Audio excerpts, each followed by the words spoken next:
filter, as I said, linear. Sir, excuse me, I'm afraid the screen dropped away. I cannot see anything anymore, and I see on the chat that some other people are also missing the screen. Really? So I have to start again. Okay, I will go out everything and start again. Okay. So can you see it now? Can you see it? I can't. No. I reconnected and it still works. So you need to reconnect then. Yeah. Yeah, I see that people are getting in and out. So maybe you need to reconnect.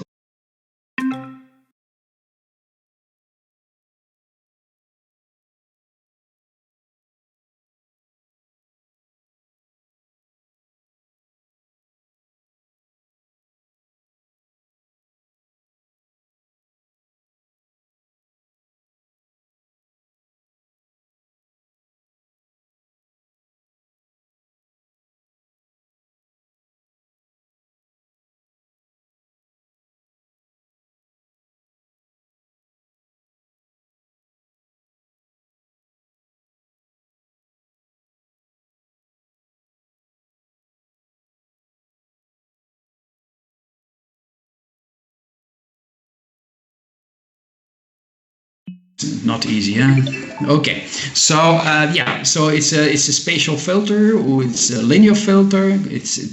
We are trying to find an optimal way of combining the electrodes so that the signal of interest is extracted.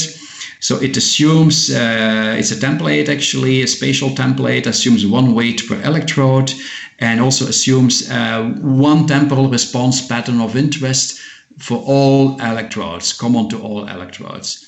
But it assumes synchrony. You have to assume that there is a synchronous response. This way you can use it to different paradigms as long as you can record responses that are in sync with the onset of your stimulus.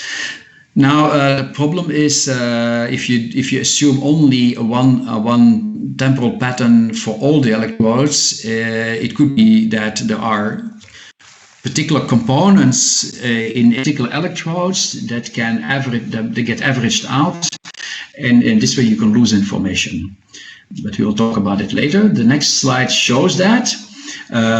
This is a spatial temporal response pattern. The vertical axis, you have your different electrodes here of the scalp. Horizontal axis, the timing. There is a P300, for example, coming up, a thing that gets flashed.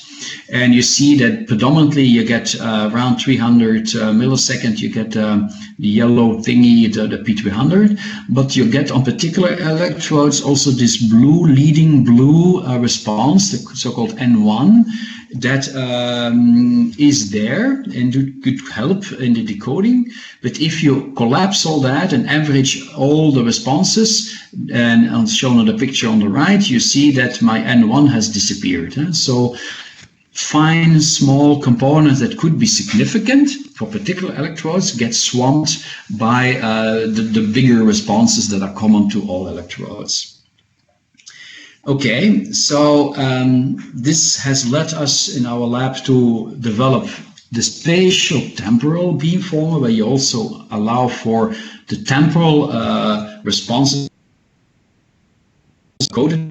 So in this way you have a template that is spatial temporal, so not only the weights per electrode are determined, but also the tempos as well, so-called weights per electrode and time. So the advantage is, as you see, that already know that and estimate multiple responses at the same time. Response components can differ across electrodes, but the drawback is that you have a lot bigger template, and you don't have just a template spatially, but you have spatial and temporal. You have got to get a lot of more weights, more parameters to be calculated, and you need also more training data to do so, to estimate those weights. The next slide shows how you go about. So suppose you targets, one at flickering at 12 Hertz, another one at 15 Hertz, and you don't know your signal, of course, the blue one, and you cut it in epochs, assuming it is This is till the green line is 15 hertz. You cut it also assuming it is 12 hertz until the red line. So you go from red line to red line. These epochs you take out, you assemble them. You also assemble them for the 15 hertz. And if you, these are the traces then. If you average them, if it's not correct, if it was not 12 hertz, you get a flat line. If it is indeed 15 hertz, you get a nice periodic result. But this is ideal case. In reality, you get something like that. It looks more wigglish. And this is then the result, right?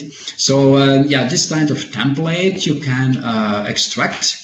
And the next slide shows you the spatial temporal template. So you have different electrodes, different time intervals. This is the template you have when assuming 12 hertz and 0 phase. This is when you have 12 hertz on the bottom and pi phase. You see that the peaks are occurring at the same sort of similar rate, but the picture is pretty different.